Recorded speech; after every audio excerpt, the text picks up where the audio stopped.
السلام عليكم ورحمة الله وبركاته. الحمد لله وكفى وسلام على عباده الذين اصطفى أما بعد. قابل صد احترام حضرات علماء کرام, عزیز طلبا,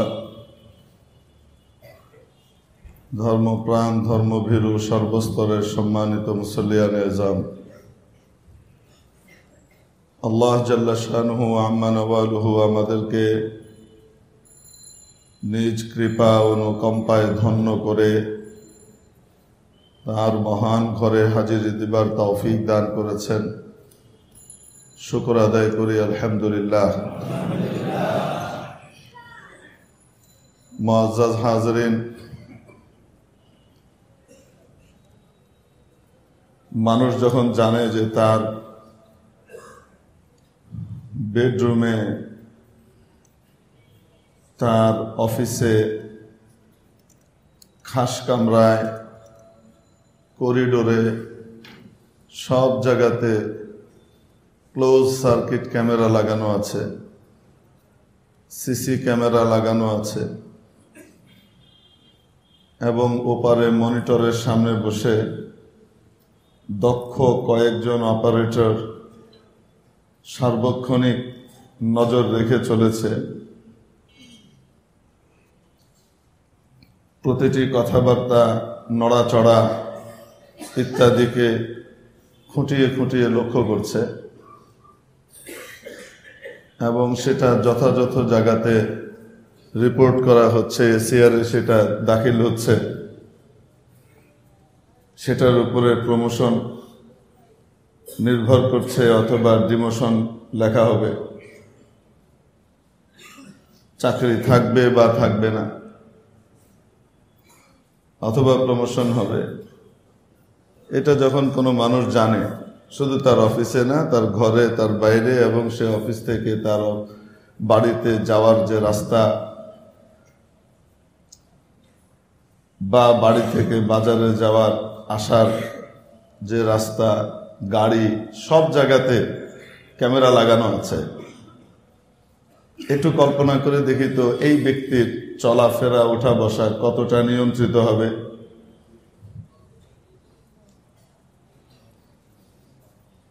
এই ব্যক্তির চলাফেরা, ওঠা বসা, কথাবার্তা কতটা ভদ্রচিত হবে? বাস্তবে ভেতরে ততটা ভদ্র সে না হলেও কৃত্রিমভাবে নিজেকে কতটা ভদ্র হিসেবে উপস্থাপন করবার জন্য সে চেষ্টা করবে। যখন সে জানে যে তার সুপিরিয়র বসের টেলিফোনে, মোবাইলে তার লিংক দেয়া আছে, যে কোনো সময় উনি খুলে দেখতে পারেন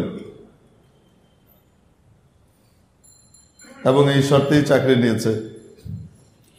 আপনাদের মনে হতে পারে এটাও কি সম্ভব নাকি? এইভাবে কি কেউ চাকরি করে নাকি? অবশ্যই করে। খুব স্পর্শকাতর যে সমস্ত গবেষণা আছে, এই সমস্ত গবেষণা যারা করে আন্তর্জাতিক বিশ্বে, তাদের প্রতিটি নড়াচড়াকে অবজার্ভ করা হয়। কোনোভাবে এখানকার কোনো ডেটা যেন লিক হতে না পারে, গবেষণার সামান্য একটা তথ্য যেন অন্য কারোর কাছে পাস হতে না পারে, এটার জন্য সার্বক্ষণিক গতিবিধি তাদের নজরদারির মধ্যে রাখা হয়। মহাকাশ নিয়ে যারা গবেষণা করে এবং গবেষণার বিশেষ স্তরে থাকে, এ সমস্ত লোকদের অনেক সময় 6 মাস 7 মাসেও বাড়িতে যাওয়ার সুযোগ দেওয়া হয় না, যতক্ষণ পর্যন্ত এই পুরো গবেষণা কমপ্লিট না হয়। কোনোভাবেই যেন এখান থেকে কোনো তথ্য বাহিরে না যায়, শত্রু দেশ হাতে না পায়। এবং অনেক সময় গবেষণার জন্য এমন স্থান, এমন জায়গা নির্ধারণ করা হয়, ওই নোভাইয়া জেমলাইয়ায় পাঠিয়ে দিবে, একেবারে অ্যান্টার্কটিকার গোড়ার ভিতরে পাঠিয়ে দিবে, বরফের ভিতরে যেখানে কেউ নাই, কোন রকমের ইয়ে নাই, কিন্তু বিশাল ফ্যাসিলিটিস মাটির তলে সেখানে ব্যবস্থা করে রাখা হয়েছে এবং একটা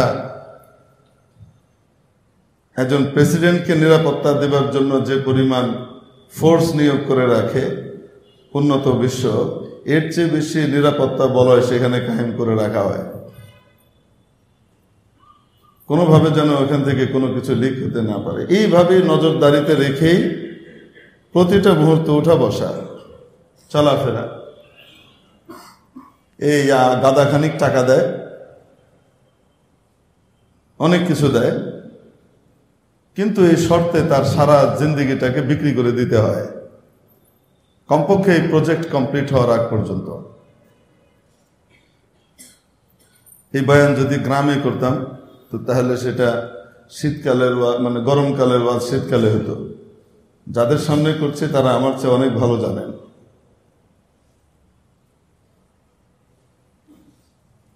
মেরে মোহতারাম দোস্ত, তো এরকম সিসিটিভির আওতায় থাকা একজন মানুষের চলাফেরা, ওঠা বসা, কথাবার্তা কি ধরনের নিয়ন্ত্রিত হয় আমরা শুধু কল্পনা করে নিই।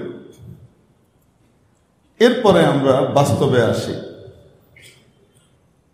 বাস্তব হলো এই, ক্লোজ সার্কিট ক্যামেরা কোনো সময়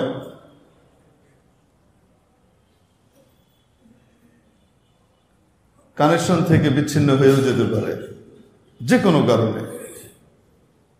এক মুহূর্তের জন্য নজরদারির আওতার বাইরে চলে গেছে, এটাও সম্ভব। কিন্তু বাস্তবে একটা জিনিস অসম্ভব, সেটা হলো এই, আল্লাহ তাবারাকা ওয়া তাআলার সার্বক্ষণিক যে দৃষ্টি আমার আপনার উপরে রয়েছে, সেটা থেকে এক চুল, এক মুহূর্তের জন্য, ক্ষণিকের জন্য ওই সার্ভেইলেন্সের বাইরে যাওয়া আমার আপনার পক্ষে সম্ভব না। সার্বক্ষণিকভাবে উনি দেখছেন।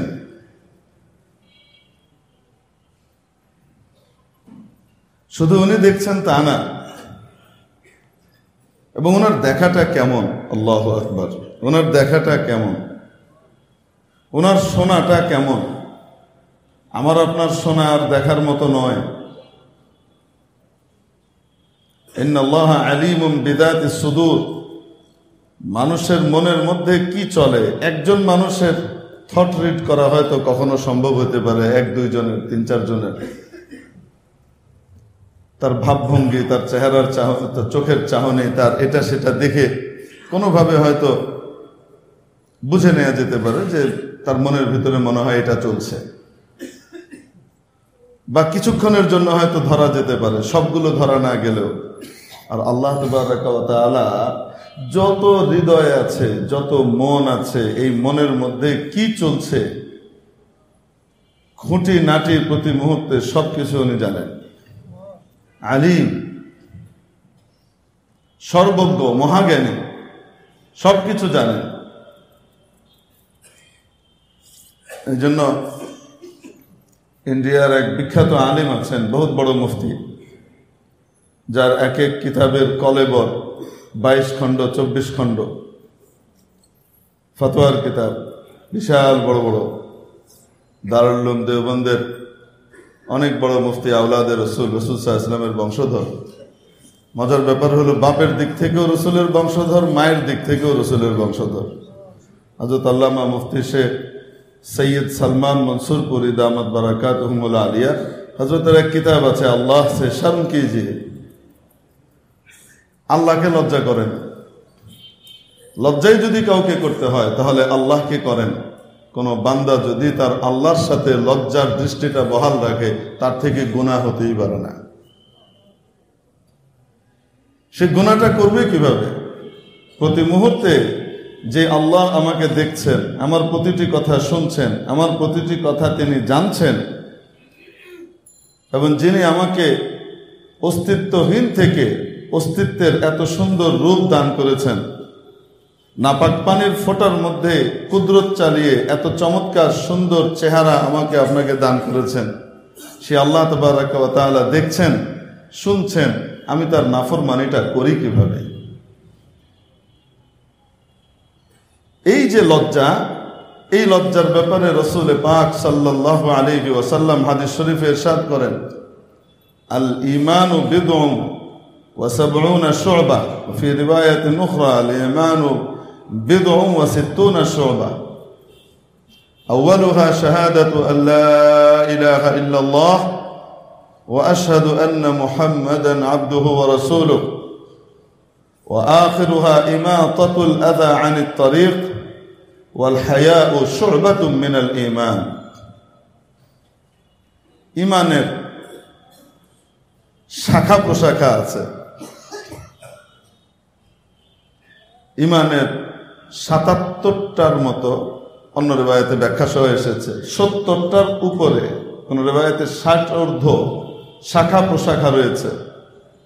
তন্মধ্যে সর্বপ্রথম বড় শাখা যেটা, মূল কাণ্ড যেটা, যেই কাণ্ডটার উপর অন্যান্য শাখাগুলো লেগে আছে, একটা গাছের মূল কাণ্ড থাকে, সেখান থেকে ডাল বের হয়। মূল যে কাণ্ড সেটার নাম হলো লা ইলাহা ইল্লাল্লাহ মুহাম্মাদুর রাসূলুল্লাহ, এই কথার সাক্ষ্য দেওয়া। আল্লাহ ছাড়া আর কোনো মাবুদ নাই, কোনো উপাস্য নাই, উপাসনার যোগ্য, ইবাদতের যোগ্য কেউ নাই, ওনার মতো কেউ নাই, ওনার ধারে কাছে কেউ নাই, ওনার সাথে তুলনীয়ও কেউ নাই। লা মিসলা লাহ ওয়ালা মিসালা লাহ ওয়ালা মাসীলা লাহ।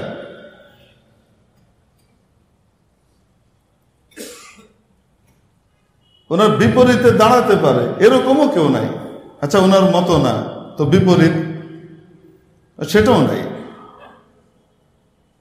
লা দিদ্দা লাহ ওয়ালা নিদ্দা লাহ। কোন সীমা পরিসীমা দিয়ে, চাই সেটা সময়ের সীমা হোক, চাই সেটা এরিয়ার সীমা হোক, কোনো কিছু দিয়ে কোনো গণ্ডিতে যাকে আবদ্ধ করা যায় না, সব গণ্ডির ঊর্ধ্বে। ওয়ালা হাদ্দা লাহ, এই সাক্ষ্য দেওয়া।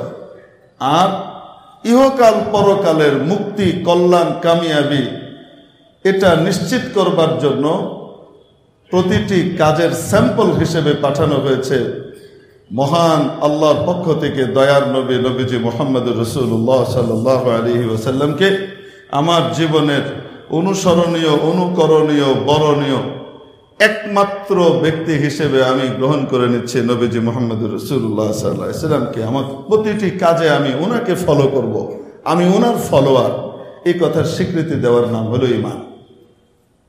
এটা হলো ঈমানের যে ৭৭টা শাখা আছে তার মৌলিক মূল কাণ্ডটা। মূল কাণ্ড যদি না থাকে, শাখা প্রশাখা কিসের উপরে লাগবে, ওটার দাম নাই। ওয়া আখিরুহা, সর্বশেষ শাখা যেটি, ইমাতাতুল আযা আনিত তারিক, রাস্তার মধ্যে কোনো কষ্টদায়ক জিনিস থাকলে সেটাকে সরিয়ে দেয়া। পথের মধ্যে কোনো কষ্টদায়ক জিনিস থাকলে সেটাকে সরিয়ে দেয়া, যেটাতে মানুষের কষ্ট হতে পারে। রাস্তার মধ্যে শুধু মুসলমান চলে, পথ দিয়ে শুধু মুসলমান চলে না অমুসলিমও চলে? রাস্তা দিয়ে শুধু আল্লাহকে যারা স্বীকার করে আস্তিক তারা চলে নাকি নাস্তিকও চলে? রাস্তা দিয়ে যে কোনো মানুষ চলে। বলা হয় নাই মুসলমানের রাস্তা থেকে কষ্টদায়ক জিনিস সরিয়ে দেওয়া। একজন মুসলমান, একজন মুমিনের ব্রত থাকে, মানবতা মনুষ্যত্বের সর্বোচ্চ চূড়ায় তাকে ইসলাম আরোহণ করায়। মানুষ বলতে যে কোনো মানুষের যেন কষ্ট না হয়, খামাখা কোনো মানুষের যেন কষ্ট না হয়, সেদিকে একজন মুসলমান সজাগ দৃষ্টি রাখবে। খামাখা আরেকজনকে সে নিজে কষ্ট তো দিবেই না, বরং অন্য কারো মাধ্যমে যদি অসতর্কতা বশত কোনো কিছু রাস্তায় পড়ে যায় আর সেটাতে পিছলা খেয়ে একজন মানুষ পড়ে আঘাত পেতে পারে, একজন মানুষ সেটার কারণে কষ্টের শিকার হতে পারে, সেটা কেউ সে পথ থেকে সরিয়ে দিবে। এটা হলো মুসলমানের গুরুত্বপূর্ণ একটা অঙ্গ, ঈমানদারের গুরুত্বপূর্ণ একটা কাজ। সেখানে মাশাআল্লাহ ঈমানের ঘাটতি এই পরিমাণ, আল্লাহ তাআলার সাথে লজ্জার অনুপস্থিতি এই পরিমাণ যে যেখানে রাস্তায় মাশাআল্লাহ সুন্দর করে সরকার ঠিকঠাক করে ম্যানহোল লাগিয়ে দিয়ে গিয়েছে, সেই ম্যানহোলের ঢাকনাটা রাতের বেলায় সুবহানাল্লাহ করে দিছে। যখন কেউ দেখে না ওরকম সময় সেই ম্যানহোলের ঢাকনাটাকে নিয়ে নাকি কয় জয় বাংলা করে দিছে। আমরা সেটা বলছি না, কিন্তু ওইটাকে নিয়ে কি করে দিছে, হাফিস করে দিছে। এখন একটা গাড়ি ড্রাইভার সহ সে বেচারা আসছে, গাড়িটা আসার পথে সে জানে এখানে রাস্তা ঠিক, বাস পার হওয়ার সময় চাকা একটা ভিতরে ঢুকে গাড়িও গেছে, ড্রাইভারও আঘাতপ্রাপ্ত হয়েছে, ভিতরে যে আসে সেও ক্ষতিগ্রস্ত হয়েছে। এ হলো মুসলমানের চিত্র। মুসলমান তার নবীর শিক্ষা থেকে কতটুকু দূরে গিয়েছে। আজকে যদি মুসলমান তার নবীর শিক্ষাকে গ্রহণ করত, তাহলে আজও গোটা পৃথিবীতে এমন কোন তাকত, এমন কোন শক্তি ছিল না যে শক্তি মুসলমানের দিকে চোখ উঠিয়ে তাকায়। আজকে মুসলমান নবীর শিক্ষা থেকে কতটুকু দূরে সরেছে, শুধু একটু কল্পনা করে চিন্তা করে দেখি আমরা কতটুকু দূরে সরেছে। মুসলমান জানেও না তার নবীর শিক্ষাটা কি। মুসলমানের বাচ্চা জানেও না তার নবীর তালিমটা কি। জীবনের প্রতিটি ক্ষেত্রে, প্রতিটি ধাপে যে আল্লাহর নবীর পক্ষ থেকে পৃথিবীর সবচেয়ে সেরা সলিউশন দেওয়া আছে, এই জিনিসটা মুসলমান জানেই না। মুসলমান নিজেও জানে না, তার বাচ্চাকেও জানায় না, তার নাতিপুতিকেও শেখায় না। ফলাফল হলো এই, কিছুদিন পরে এই মুসলমানের বাচ্চা বড় হয় আর অন্যের গোলামিতে, অন্যের মনস্তাত্ত্বিক গোলামিতে নিজেকে সমর্পণ করে দেয়, অন্যের কালচারের সামনে সে নিজেকে বিলিয়ে দেয়, সে তার স্বকীয় কালচার আর কৃষ্টিকে ভুলে যায়। এমনও পর্যায়ে এসে দাঁড়ায় সে তার বাবা মাকে, যেই বাবা মার কারণে দুনিয়ার আলোর মুখ দেখেছে, সেই বাবা মাকে সে নিজের বাড়িতে জায়গা দিতে পারে না। তার বিশাল 8,000 10,000 স্কয়ার ফিটের ফ্ল্যাটে সারা দুনিয়ার লোকের জায়গা হয়, শুধুমাত্র তার জন্মদাতা জন্মদাত্রী বাপ আর মায়ের জায়গা হয় না, তাদের জন্য ওল্ড হোম বরাদ্দ হয়। গালভরা একটা শব্দ, ওল্ড হোম, বৃদ্ধ নিবাস। এটা গালভরা একটা শব্দ। আসলে এটা হলো কোন মানুষকে বাতিল হিসেবে চিহ্নিত করে বাতিল মানুষের ডাম্পিং গ্রাউন্ড। বাতিল হয়ে গেছে, খ্যাটখ্যাট করবে, এই করবে, সেই করবে, সহ্য করতে পারবে না, ফেলে দিয়ে এসে ওখানে। সম্পর্ক ভালো থাকে ভালো, টাকা পাঠিয়ে দিলেই হবে। আমি যদি বলি তাহলে হয়তো কেউ বলতে পারে, হুজুর কি আমেরিকা গিয়েছে? হুজুর খামাখা আন্দাজে বলছে। এজন্য যারা আমেরিকাতে দীর্ঘ সময় কাটিয়ে এসেছেন, এরকম লোকের একদম লিখিত উদ্ধৃতি দিয়ে বলছি আমি, যেটা মৌখিক উদ্ধৃতি না, কেউ মুখে বলেছে, আমাকে মুখে বলার লোকের তো অভাব নাই, লিখিত উদ্ধৃতি দিচ্ছি এবং তার কথা আপনারা বিশ্বাসও করবেন। ডক্টর হুমায়ুন আহমেদ সাহেব মরহুম বাংলাদেশের প্রথিতযশা কথা সাহিত্যিক ছিলেন, কথাশিল্পী ছিলেন, এট দ্য সেম টাইম অনেক বড় একজন রসায়নবিদ ছিলেন। ঢাকা ইউনিভার্সিটির প্রফেসর ছিলেন। সবকিছু মিলিয়ে একজন গ্রহণযোগ্য ব্যক্তি দুনিয়াবি লেভেলে। উনি লিখেছেন, ওনার লেখা বইয়ের ভিতরে আছে, সন্তান মারা গেছে, বিস্তারিত বিবরণ দিয়েছেন, প্রায় 2.5-3 পৃষ্ঠা ব্যাপী একটা বিবরণ আছে। বিবরণটা পড়লে বাঙালি মুসলমান বাংলাদেশে থেকে তারা কি পায়, আর আমেরিকায় জন্ম নেওয়া একটা বাচ্চা কি হারায়, কি সে হারিয়েছে সেটা সে কল্পনাই করতে পারে না, কারণ সে পাইই তো নাই ওই জিনিস। আর বাঙালি মুসলমান বাঙালি সমাজে বসবাসকারী একজন বাচ্চা সে কি পায়, তার পরিবেশের ভিতরে কি থাকে, তার বাবার শাসন, তার মায়ের রাগ, মায়া মমতা ভালোবাসা, এই সব কিছুর মধ্যে কি পরিমাণ মায়া মমতা বিদ্যমান থাকে এবং এটার বহিঃপ্রকাশ কিভাবে ঘটতে পারে, এসব কিছুর একটা সংক্ষিপ্ত বিবরণ উনি দিয়ে তারপরে লিখেছেন যে ওখানকার একটা বাচ্চা জানেও না যে সে কি পায়নি আর কি হারিয়েছে, যেটা আমার এখানকার দেশের মানুষ পায়। কেন পায় এটা আর উনি উল্লেখ করেন নাই। বিশ্লেষণ করে দেখেন, আল্লাহর নবীর রেখে যাওয়া তালিম এদেশে আছে তাই পায়, কিছুটা হলেও শিক্ষা আছে তাই পায়। এখানকার মুরব্বীরা ছোটবেলায় মসজিদের মক্তবে গিয়ে আল্লাহ রসুলের কথা শুনেছিলেন, তাদের বাবারা মারা তাদেরকে ঠেলে পাঠাতেন, কিছুটা তালিম তারা নিয়েছিলেন। যত অল্পই হোক না কেন, আলো তো আলোই, সেই আলোতে কিছু না কিছু দিশা তো তার সামনে আছে। কালচারাল কৃষ্টিটা ওভাবেই গড়ে উঠেছে। হ্যাঁ, দীর্ঘ সময় হিন্দু আনি শিরকি কালচারের ওয়ালাদের সাথে মিশে থাকার কারণে তাদেরও কিছু জিনিস আমাদের ভেতরে বাজে জিনিস অনুপ্রবেশ করেছে। শুধু যদি ওই জিনিসগুলাকে বাদ দিয়ে দেয়া যায়, তাহলে বাঙালির কালচারের চেয়ে সুন্দর কালচার খুঁজে পাওয়া মুশকিল। এই যে বিয়েতে 7 পার্বণ, কি জানি, মরিচ বাটা, হলুদ বাটা, গায়ে হলুদ, তারপরে এই ওটার ভিতরে আবার কি মাছ আনতে হয়, নিয়ম আছে, কি মাছ আনতে হবে, তারপরে ওই আনতে হবে। আমি তো কোনোদিনই জানতাম না। আমার বোনের যখন বিয়ে হয়েছে, বিয়ে হওয়ার পরে বিয়ে হয়েছে ভারতীয় একজনের সাথে, ও বড় আলেম। যেহেতু আমাদের অনেক আত্মীয় স্বজন ওদিকেও আছে এদিকেও আছে, আপনাদের সকলেরই অনেকেরই আত্মীয় স্বজন কিছু ওদিকেও থাকতে পারে, এখানেও থাকতে পারে। একটা সময় তো অবিভক্ত ছিল এই দেশ।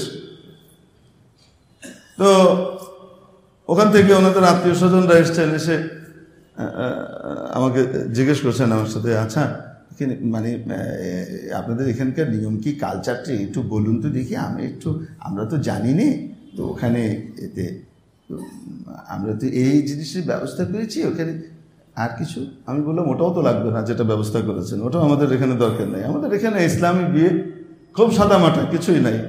এক পক্ষ থেকে প্রস্তাব হবে, আরেক পক্ষ থেকে কবুল হবে, এক বৈঠকে কাজ শেষ হবে, খেজুর ছিটিয়ে দেওয়া হবে, শেষ।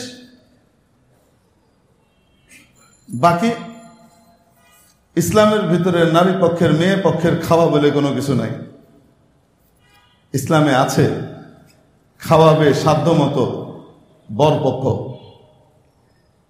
ইসলামে আছে খাওয়াবে, খাওয়া দাওয়ার অ্যারেঞ্জ করবে সাধ্য মতো কারা, বর পক্ষ, যেটাকে আমরা বউ ভাত বলি। এটার নাম হলো ওয়ালিমা। রাসূল পাক সাল্লাল্লাহু তাআলা আলাইহি ওয়াসাল্লাম নিজের প্রতিটি বিয়ের ওয়ালিমা করেছেন। কনে পক্ষের কাছে খেতে যান নাই। আর আমাদের এখানে বিয়ের খাওয়া মানেই কনে পক্ষের খাওয়া, আর বৌভাত ওটা তো এক্সট্রা। হলে ভালো, না হলে অসুবিধা নেই, ওটা পরেও করা যাবে। অবাস্তব না বাস্তব? এই সামাজিক চিত্র আমার দেশে আছে না নাই? একটা মেয়ে জন্ম নিলে মেয়ের বয়স বাড়তে থাকে, মেয়ের সাথে বয়সের সাথে সাথে বাবা এবং মায়ের ভালোবাসাও তার জন্য তীব্রভাবে বাড়তে থাকে, সংখ্যাও বাড়তে থাকে, চুলও পড়তে থাকে, বিয়ের সময় কাছায়, আর বাবার প্যালপিটেশন বাড়ে। এটা হলো সাধারণ গ্রাম বাংলার চিত্র। কেন বাড়ে? এমন এক সমাজ ব্যবস্থা প্রতিষ্ঠা করেছি আমরা হিন্দুদের সাথে থেকে থেকে, ওই কালচার এমনভাবে ভেতরে এসে ঢুকেছে সামাজিকভাবে, সম্পূর্ণ অনইসলামিক কাজটাকে আমরা আমাদের বিবাহের অপরিহার্য কাজ হিসেবে সাব্যস্ত করেছি। তারপরে আবার বাটফাট্টায় গিরি আছে তো, 15 জন 16 জন গিয়ে বিয়ে করে, মোটামুটি 10-12 জন 15 জন গিয়ে বিয়ে শাদীর কাজ সেরে চলে এসেছে। এটা হলেই হয়ে যায় সমাজের মোটামুটি আত্মীয় স্বজনের ভিতরে গুরুত্বপূর্ণ 8-10 জন 12 জন 15 জন, ব্যাস হলেই হয়ে যায়। কিন্তু না, সেখানে হলো আমাদের, কিন্তু আপনি তো জানেনই আমাদের বংশ অনেক বড়, আমাদের সারা দেশে একটি নাম আছে, গোটা এলাকার মানুষ আমাদেরকে শ্রদ্ধা করে, সম্মান করে। আপনি তো জানেনই, সেক্ষেত্রে আপনাকে মিনিমাম তো 5 মানুষের ব্যবস্থা তো করতে হবে। যদি করতে চান আপনারা, না করলে অসুবিধা নাই, কিন্তু আমাদেরকে আসতে হলে কিন্তু এভাবেই আসতে হবে।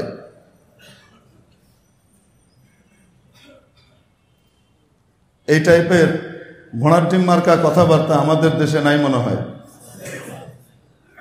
যদি থেকে থাকে তাহলে স্বীকার করি যে আছে, নাই আছে। সবগুলা হিন্দুয়ানি তরিকা, মুসলমানের তরিকা না, নবী মুহাম্মদের তরিকা না, আবু বকর ওমরের তরিকা নয়। ইসলাম শুধুমাত্র নামাজ, রোজা, হজ, যাকাত,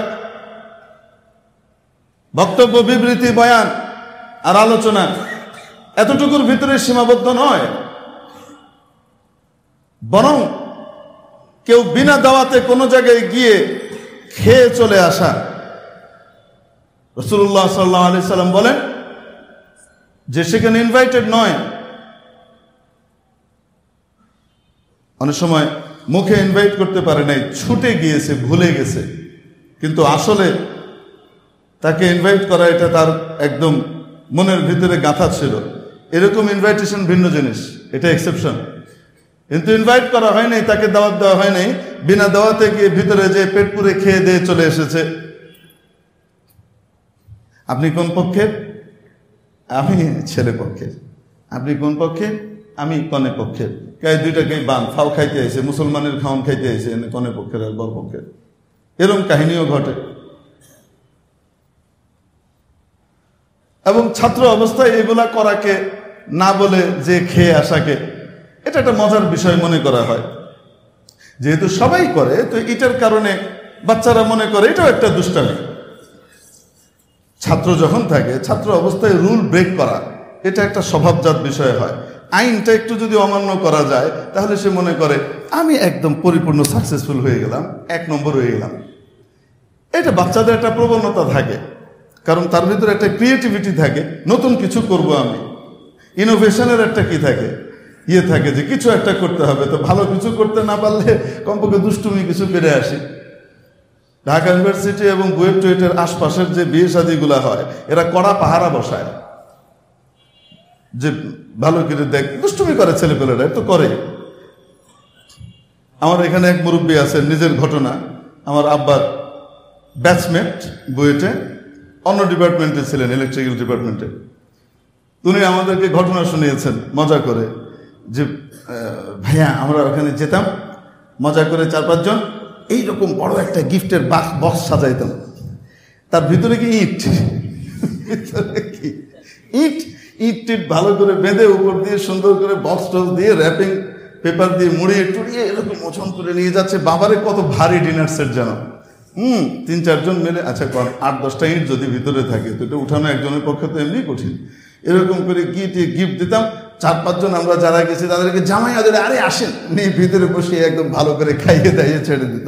এটা একটা মজার জিনিস, বাচ্চারা হয়তো মজা করে, কিন্তু বাচ্চারা এই মজাটা করতো না যদি তাদেরকে আমরা ইসলামী তালিম, নবীর শিক্ষাটা ছোটবেলায় দিতে পারতাম। তারা কিন্তু দুষ্টুমির জন্য অন্য পন্থা অবলম্বন করে নিত, এই পন্থাটা নিত না। কেন? রাসূলুল্লাহ সাল্লাল্লাহু আলাইহি সাল্লাম কি বলেন? কেউ যদি বিনা দাওয়াত ও কারো বাড়িতে বা কোনো জায়গায় গিয়ে খেয়ে চলে আসে, দাখালা সারিকান ওয়া খারাজা কুত্তাআন, ঢুকে সে চোর হিসেবে, বের হয় ডাকাত হিসেবে। সে যখন ঢুকে, আল্লাহর ফেরেশতারা তাকে চোর হিসেবে লিপিবদ্ধ করে, আর যখন সে বের হয়, পেট পুরে খেয়ে দিয়ে বের হয়েছে, সে তখন ডাকাত হিসেবে বের হয়েছে। তো ডাকাতি করে তার মাল নিয়ে যাওয়ার যে অপরাধ, একজন ব্যক্তি বিনা দাওয়াতে কোনো জায়গায় গিয়ে খেয়ে দিয়ে চলে আসা, সেই সম অপরাধ হয়। আসলে আমরা হুজুররা বড় বিপদে পড়ি। আমাদেরকে কেউ হয়তো দাওয়াত করেছেন তাদের বাড়িতে বা তাদের প্রতিষ্ঠানে, এখন মসজিদ থেকে রওনা হয়েছে, সবসময় দেখা সাক্ষাৎ করে এরকম মনে করেন 2-1 জন সাথে জুড়ে গেছে। হুজুর দিয়ে আসি বলে ঢুকে সাথে সাথে আবার ঢুকছে। তখন না বলা যায় ভাই আপনি ঢুকেন না, আপনি বাইরে থাকেন, না বলা যায় আপনি ভিতরে আসেন। এমন অবস্থার শিকারও মাঝে মাঝে হই আমরা। সাথে চলে যাচ্ছে, সাথে খাওয়া দাওয়ায় বসে পড়ছে, কিন্তু তার তো চিন্তা করা উচিত আমি এখানে অতিথি নই, আমি এখানে দাওয়াতের অংশীদার নই। অথবা অনেক সময় যিনি দাওয়াত করেন তিনি বলেই দেন যে আপনার সাথে হুজুর 7-8 জন 10 জনের আমি ব্যবস্থা করব, আরো 5 জন আপনার সাথে তো লোকজন থাকে, আমি এই জন্য এইভাবে ব্যবস্থা করব। ওরকম যদি হয় তাহলে তো বলা যায় ভাই আপনি আসেন, আপনি আসেন, আপনি আসেন। যদি ওরকম না হয় তাহলে হুজুর বলতেও পারবে না যে আপনি আমার সাথে আসেন। কার দাওয়াত? পরের ধনে পোদ্দারি, দেখো আমার সর্দারি। কার দাওয়াত কে খাওয়াবে? এই ধরনের প্রবলেম মনে হয় না। আমার অত্যন্ত নিকট আত্মীয়ের ভিতরে এই ঘটনা ঘটেছে। শ্বশুর কোলে বিয়ে করতে যাচ্ছে, যাওয়ার সময় সবাইকে ডেকে যাচ্ছে, যাওয়ার সময় বর, যাওয়ার সময় এই তোমরা আইসো, তোমরা যাবা না? আরে আমার বিয়ে তো, চলো। মানে যত লোক নিয়ে যাওয়া যায় তত বেশি কি বেটাগিরি। আমার বাংলাদেশে একটা সময় এই অবস্থা ছিল, আলহামদুলিল্লাহ অনেক কমেছে। অবাস্তব না বাস্তব? অনেক কমেছে। আগে তো এমন ছিল, আমি নিজের চোখে দেখেছি ছোটবেলায়, যে মানে স্পেশালিস্ট নিয়ে যাচ্ছে। কি স্পেশালিস্ট? কনে পক্ষের খুঁত ধরার স্পেশালিস্ট। ওখানকার দাওয়াতে কি কি খুঁত হয়, ত্রুটি হয়, এটা কি করতে হবে, নোট করতে হবে, এবং এটা পরবর্তীতে বিভিন্ন সময়ে খুব ফখর করে গর্বের সাথে বলতে হবে, গেছিলাম তো তোমাদের দাওয়াতে, তোমরা তো এই করতে পারো না, ওই করতে পারো না, জানা আছে। আর আমাদের এই কাহিনী ঘটানোর জন্য সাথে করে লোক নিয়ে যাচ্ছে। আমরা তখন ছোট, নদীতে ওই গ্রাম থেকে আমরা রওনা হলাম। বিশেষভাবে আমাদেরকে দাওয়াত করলেন, আব্বার উসিলায় দাওয়াত পেলাম। এখন যাচ্ছি আমরা নৌকাতে করে, বড় নদী পার হয়ে গিয়ে এক জায়গায় উঠেছি, আমার এক চাচাতো বোনের বিয়ে।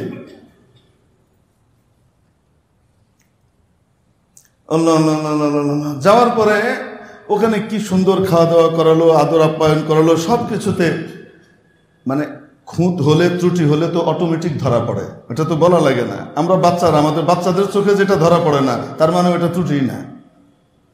বাচ্চাদেরকে আল্লাহ তাআলা যে অনুসন্ধিৎস মন দিয়ে রেখেছেন, যেটা অন্যের চোখে ধরা পড়ে না, এটা ওদের মনের ভিতরে ধরা পড়ে। আমরা খেয়ে দিয়ে কি সুন্দর করে তারা আমাদেরকে আদর আপ্যায়ন করলো, আমরা চলে আসলাম। তো ফিরতি পথে নৌকায় কেউ কোনো খুঁত বলতে পারছে না, সবাই বলছে না রে ভালাই আসিল, খুব ভালো, এরা সম্মানী মানুষ। কি বলতেছে? সম্মানী মানে সম্মানী আর কি, এরা সম্মানী মানুষ, বালা। এক হারামখোর পিছন থেকে কয় কি জানেন, ব্যাকি বালা আসলো, শাহিদারিটা বালা হয়েছে না। শাহিদারি যে কি জিনিস আমি কিন্তু জানতাম না। এই শব্দটা আমি সেদিন প্রথম শিখেছি এবং পরে আমি জেনে নিয়েছি শাহিদারি শব্দের অর্থটা কি। শাহিদারি শব্দের অর্থ হলো দাওয়াতের জন্য মেহমান যে এসেছে তাকে ধরে ধরে তুলে তুলে খাওয়ানো, বা ওই যে খাবার সার্ভ করা, যে একটু নেন, একটু দিয়ে, আরেকটা গোষ্ঠী একটু করে দিয়ে, এটা নেন, না না নিতেই হবে, ভাই আপনাকে নিতেই হবে, এটা নিতেই হবে। আরে ভাই আমার ওভারলোড, আমি পারছি না, নষ্ট হবে, কি যে বলেন, এটা খেতেই হবে, এরকম করে 5 বার বলা, এটা হলো শাহিদারি আর কি, স্পেশাল। মানে ঘুরে ঘুরে খাবারটা সার্ভ করা। তো বলতেছে ব্যাগ ভালো ছিল, শাহিদারিটা ভালো হয়েছে না। বিশ্বাস করেন আমার এত খারাপ লেগেছে, আমি ছোট বাচ্চা, তখন আমার বয়স হয়তো 7-8 হবে, কিন্তু আমার এত খারাপ লেগেছে, এমন নিমুখ খারাপ মানুষ ওখানে বসে বলে আসলো সবাইকে। এই লোকে ওখানে বলছে, বিয়াই এরম দাওয়াত খাইছি না, অনেকদিন খাইছি, এরম দাওয়াত খাইছি না আপনারা, মাশাআল্লাহ এত বালা, এগুলো এখানে বইলে এলো, আর এখানে এসে ভাঙছে দিচ্ছে আর কইতেছে শাহিদারিটা ভালো হয়েছে না। এরকম ইতরামি আমাদের সমাজের ভিতরে একটা সময় মনে হয় ছিল না। আলহামদুলিল্লাহ, শুকরিয়া আদায় করি, সচেতনতা তৈরি হতে হতে হতে হতে হতে হতে আলহামদুলিল্লাহ এখন এই সমস্ত ইতরামির স্তর থেকে আমাদের সমাজ বেরিয়ে এসেছে। কিন্তু এখনো আমরা পূর্ণ অন-ইসলামিক কালচার থেকে বেরোতে পারি নাই। নবীর রেখে যাওয়া যে সবচেয়ে সুন্দর পদ্ধতি, সেটাকে এখনো আমরা পরিপূর্ণ গ্রহণ করতে পারি নাই, কারণ আমরা জানি না, আমরা জানি না নবীজির তরিকার চেয়ে শ্রেষ্ঠ তরিকা আর কোথায় হবে। উজানের হযরত কারি ইব্রাহিম সাহেব রহমতুল্লাহ আলাইহি ছিলেন, জগৎ বিখ্যাত ওলি ছিলেন, আল্লাহর খাস বুজুর্গ ছিলেন। মানে এত বড় বুজুর্গ ছিলেন, আল্লাহ তাআলা মাঝে মাঝে বুজুর্গদের কারামত প্রকাশ করেন, অলৌকিক বিষয় প্রকাশ করেন। ওনার ওখান থেকে কারামত প্রকাশ পাওয়া এটা একটা স্বাভাবিক বিষয় হয়ে গেছিল, যে এটা হুজুরের কাছে এরকম হয়নি, অলৌকিক কিছু এখানে হবে। আল্লাহ তাআলার এত খাস বান্দা ছিলেন। আল্লাহু আকবার। একদিন ভূমিকম্প হচ্ছে, ভূমিকম্প হঠাৎ হালকাভাবে মৃদু কম্পন হচ্ছে তাহাজ্জুদের আগ দিয়ে। এই কম্পনের সাথে সাথে মানুষ দৌড়িয়ে কোথায় গেছে? হুজুরের কাছে গেছে। এলাকার লোকজন যে হুজুর একটু দোয়া করেন যেন কি হয়ে যায়, ভূমিকম্পটা থেমে যায়। ভূমিকম্প হচ্ছে, হালকা ভাবে কাঁপছে জমি। সবাই গেছে, তো যে দেখে যে হযরত জিকির করছেন, লা ইলাহা ইল্লাল্লাহ, এইভাবে কি করছেন? জিকির করছেন, লা ইলাহা ইল্লাল্লাহ জিকির করছেন। এর ভিতরে দরজা ধাক্কিয়েছে, তো হযরত জিকির বন্ধ করেছেন। জিকির বন্ধ করে বের হয়েছেন। কি ব্যাপার ভাই, এত রাতে কেন এসেছ? বলে, হযরত যে জন্য এসেছি সেটা হয়ে গেছে, যে জন্য এসেছি সেটা হয়ে গেছে। সেটা কি? ভূমিকম্প থেমে গেছে। তো তারা আবার রওনা করেছে, বাড়ি ফিরে যাচ্ছে, আবার ভূমিকম্প শুরু হয়েছে। তো আবার এসেছে। আবার আসার পরে যখন ঘরের ভিতরে ঢুকেছে, যেখানে উনি জিকির করছেন, দরজা খোলা, তো দেখে যে হযরত যে জিকিরের তালে তালে দুলছেন, এই দুলার সাথে সাথে জমি নড়ছে। আল্লাহু আকবার। মানুষকে আল্লাহ তাআলা কত উঁচু মর্যাদা দিয়েছেন, যদি মানুষ বুঝতো। হুজুর এটাও কি সম্ভব? আরে কোরআনেই তো আছে। আল্লাহ তাআলা আগেকার যুগের নবীদের দ্বারা যে সমস্ত মুজিজা দেখিয়েছেন, অলৌকিক বিষয়, সেগুলো শেষ জমানার সর্বশ্রেষ্ঠ নবীর উম্মতের বিভিন্ন ব্যক্তির মাধ্যমে ওই সমস্ত বিষয়, ওই রকমই জিনিসগুলো প্রকাশ করেছেন। এটা শেষ নবীর বরকত। হযরত দাউদ আলাইহিস সালামের ব্যাপারে কোরআনে কারীমে রব্বুল আলামিন বলেন যে আমি পাখি, পাহাড় এগুলোকে তার অনুগত করে দিয়েছিলাম। হাদিসের মধ্যে এসেছে, হযরত দাউদ আলাইহিস সালাম যখন জাবুর পড়তেন, ওনার কাছে নাজিল হওয়া যে কিতাব, এই জাবুর যখন উনি তিলাওয়াত করতেন, আর তিলাওয়াত করার তালে তালে যখন এভাবে দুলতে থাকতেন, আপনি দেখবেন হেফজখানাগুলাতে যদি যান, দেখবেন যে কোনো জায়গায় আপনি হেফজখানায় যদি যান, যেখানে বাচ্চারা কোরআন হেফজ করে, আপনি দেখবেন সেই বাচ্চারা কখনো স্থির হয়ে পড়তে পারে না। ওরা একটা তালে দুলছে, হয় সামনে পিছনে দুলছে, নয় ডানে বামে দুলছে। দুলে কি দুলে না? এটা কেন দুলে বলেন তো দেখি? এটা আল্লাহ পাকের কালামের ওজন। আল্লাহ পাকের কালামের ওজন অদৃশ্যভাবে তার উপরে যখন পড়ে, এবং তার ভিতরে এই ওজনের ভিতরে আলাদা একটা টেস্ট আর মজা, যে টেস্ট আর মজা তাকে স্থির থাকতে দেয় না, তাকে দুলাতে থাকে, সে দুলতে থাকে। আপনি দেখবেন, আপনি যখন কোরআন শরীফ পড়তে থাকেন, যখন পড়তে পড়তে গভীরভাবে একদম তন্ময় হয়ে যাবেন, হঠাৎ আপনি দেখবেন যে আপনি খেয়াল করেননি, বেখেয়ালে আপনি কেমন যেন আস্তে আস্তে দুলছেন। হয় কি হয় না? এটা হয়, এটা কালামের ওজন।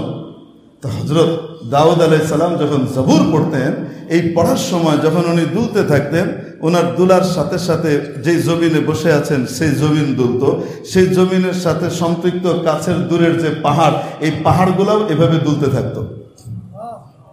হযরত দাউদ যখন জাবুর পড়তেন, পাহাড়গুলোও কি করতে থাকতো? এটা হাদিসের কথা।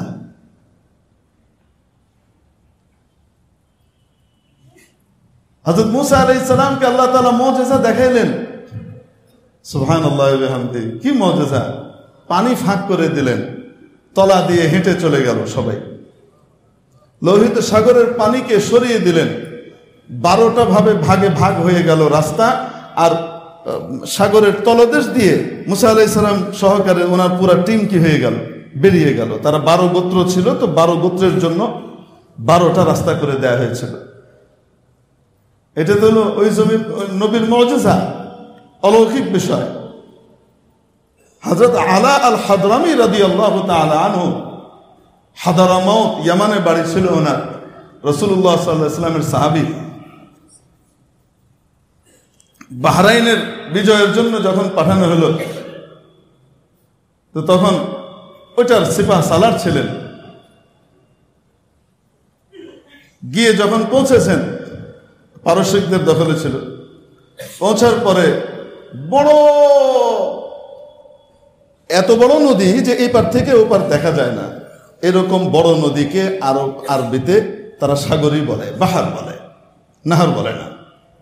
এ বিশাল, মানে এই পাশ ওপাশ দেখা যায় না। আর এই পাশে যত নৌকা টৌকা ছিল, শত্রু বাহিনী পালানোর সময় এগুলো সব নিয়ে গেছে, যেন এই পার থেকে ওরা ওই পারে যেতে না পারে। হযরত আলা আল হাজরামি রাদিয়াল্লাহু তাআলা রাতের বেলায় বয়ান করলেন, সবাইকে বয়ান করে বললেন, সকলে ইস্তেগফার করে নাও, তওবা করে নাও। আরে ভাই, সাহাবীদের গুনাহটাই ভাই কোথায়? সারা জিন্দেগিতে ঘুরায় ফিরায় হয়তো এক দুইটা গুনাহ হবে, তাও ইস্তেগফার করে নাও, তওবা করে নাও।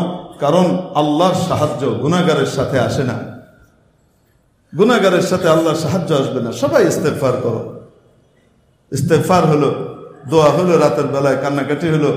সকালবেলায় হযরত আলা আল হাজরামি রাদিয়াল্লাহু তাআলা আনহু পুরা টিমকে নিয়ে 10,000-এর বাহিনী নিয়ে, ঘোড়সওয়ার নিয়ে একদম সাগরের তীরে এসে দাঁড়ালেন।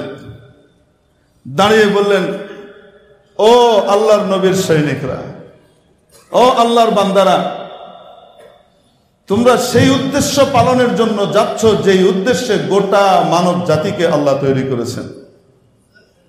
স্রষ্টার সেই উদ্দেশ্য সম্পাদনের জন্য তোমরা যাচ্ছ। আল্লাহর দিকে মুতাওয়াজ্জে হও, আল্লাহর শক্তিকে সাথে নাও। আমি যা করি তাই করো, আমিরের আনুগত্য করো, আমি যা করি তাই করো। এই কথা বলে বিসমিল্লাহ আল্লাহু আকবার বলে উনি ওনার ঘোড়াটা ছুটিয়ে দিলেন কোথায়? সাগরের উপর দিয়ে। ওনার দেখা দেখি সবাই সাগরে ঝাঁপ দিল। 10,000-এর পুরা বাহিনী সাগরের উপর দিয়ে এই পার থেকে ওই পারে চলে গেল, ঘোড়ার খুর ভিজে নাই। যখন সাগরের উপর দিয়ে এনারা যাচ্ছেন, ওই পাশ থেকে ওরা পারসিকরা দেখে বলছে, দেও আয়ে, দেও আয়ে, দেও আয়ে। দৈত্য আসছে, দৈত্য। কাদের সাথে যুদ্ধ করে পুরো এলাকা ফাঁকা করে পালিয়ে চলে গেছে, ফাতা হয়ে গেছে। এই যাওয়ার পথে এক সাহাবীর ঝুলি থেকে প্লেট পড়ে গেছে। প্লেটটা যখন পড়েছে তলিয়ে গেছে। ওপারে গিয়ে আমির লস্করকে বলেছে, হযরত আমার প্লেটটা তো তলিয়ে গেছে, পানিতে পড়ে গেছে, তো সবার তো খাবার বর্তন আছে, আমার তো নাই, আমি কি করব? উনি বললেন, যাও সাগরকে গিয়ে বলো তোমার প্লেট ফিরিয়ে দিতে। উনি গিয়েছেন, গিয়ে বলেছেন, যে আমার প্লেটটা দাও। মুহূর্তকাল দেরি হয় নাই, সাগরের তলা থেকে প্লেট এসে হাজির হয়েছে, নিয়ে চলে এসছেন। এগুলো আগডুম বাগডুম কিচ্ছা না। বুখারী মুসলিমের যে রাবিরা, যারা ওই সমস্ত হাদিসগুলো রেওয়ায়েত করেছেন, এই ঘটনার রাবি তারা।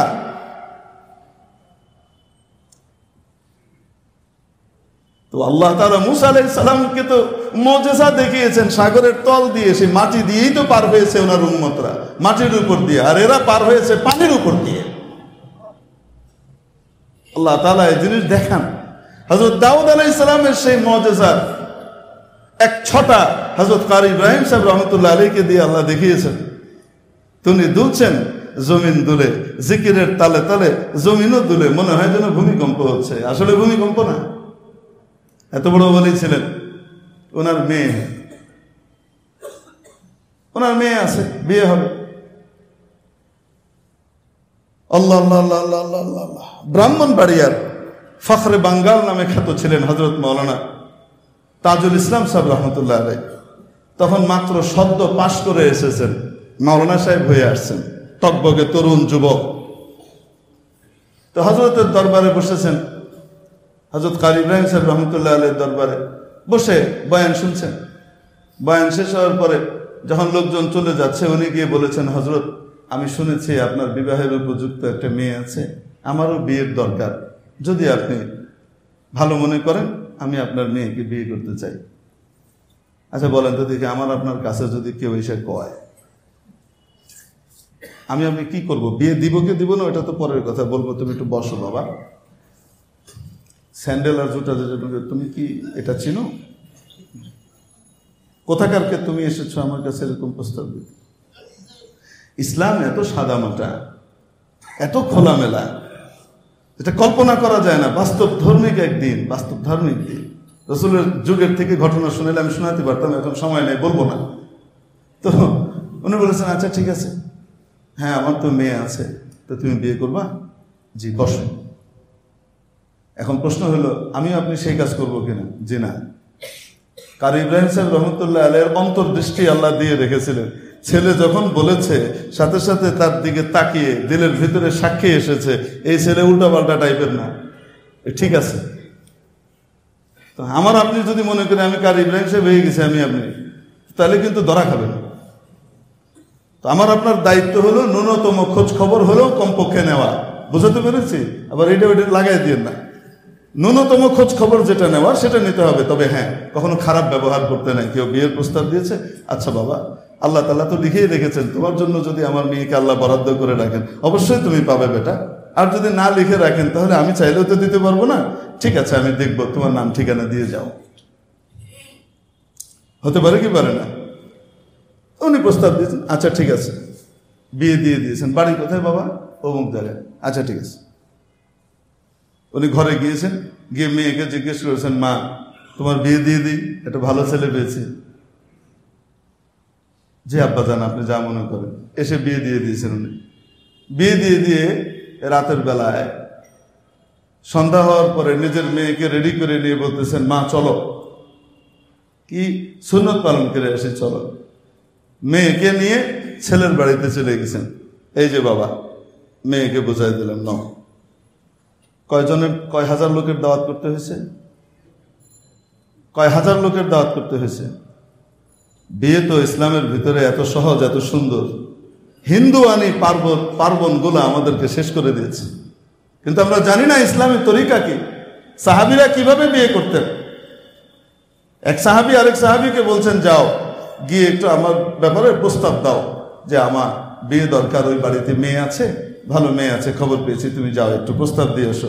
তো উনি গিয়েছেন, যে বলেছেন যে আমার অমুক বন্ধু খুবই ভালো, খুবই নেককার, পরহেজগার, নবীজি সাল্লাল্লাহু আলাইহি সাল্লামের অনুগত, আপনি যদি মনে করেন ওখানে আপনার মেয়ের জন্য আমি বিয়ের প্রস্তাব নিয়ে এসেছি তার পক্ষ থেকে।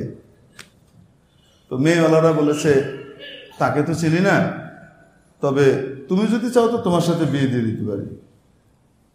তুমি বলেন, হ্যাঁ ঠিক আছে, আমার তো লাগবে। আচ্ছা, তো বিয়ে হয়ে গেছে, তৎক্ষণাৎ বিয়ে হয়ে গেছে। বিয়ে হয়ে যাওয়ার পরে ফিরে এসে বন্ধুকে বলতেছে, দোস্ত ঘটনা তো ঘটে গেছে। কি ঘটছে?